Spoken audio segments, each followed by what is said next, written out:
Shebet Beirut Kagulgosa Dung Selio Tajak Kwarshi Deluba Yadunana Musmari Yes Bola Du Ponjas Shidar Ui Jas Kekuida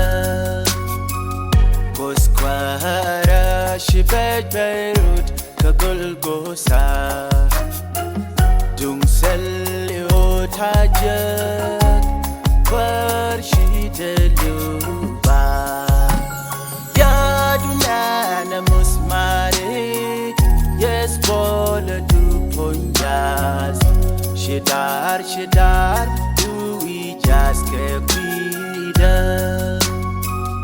Eloi Elama Satanai Meshawe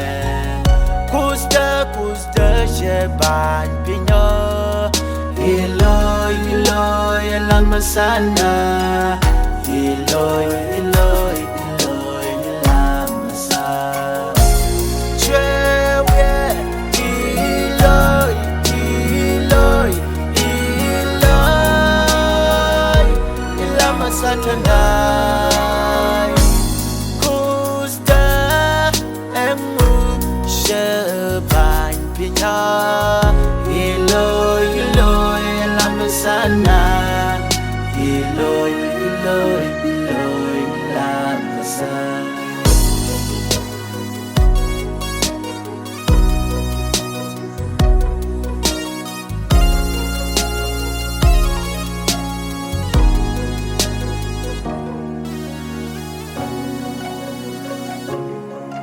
Bak pam kalorium du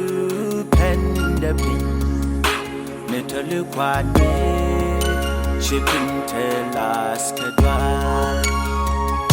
Kakalbare Kagulgosa wini Shipping telas kadwa Bak pam kalorium du penda pin Metalu kwane Shipping telas kadwa Kakalbare Kagulgosa wini Shipping telas kadwa Eloi Elama Satanai Meshawe Kusta Sheban Pino Eloi Elama Sana Eloi Elama Sa Chewe Eloi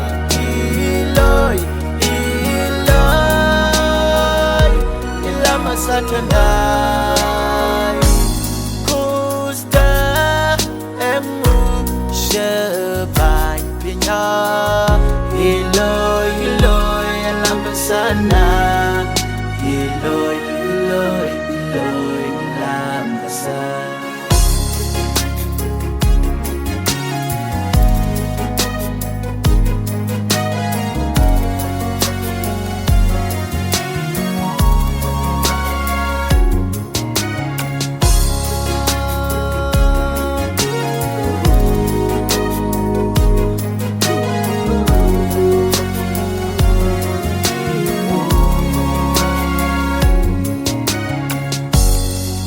Yeshu ajan kanda kajanetega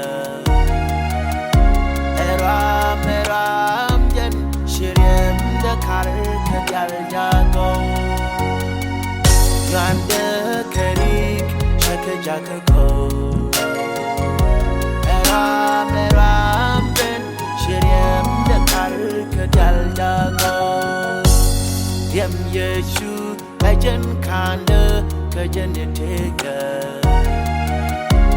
Eram jan shirem dakar kajal jago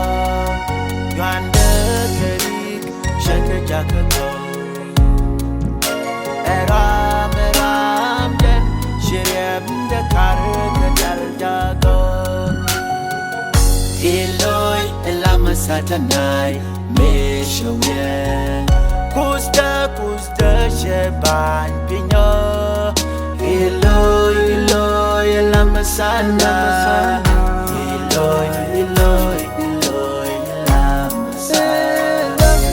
Chewe Iloy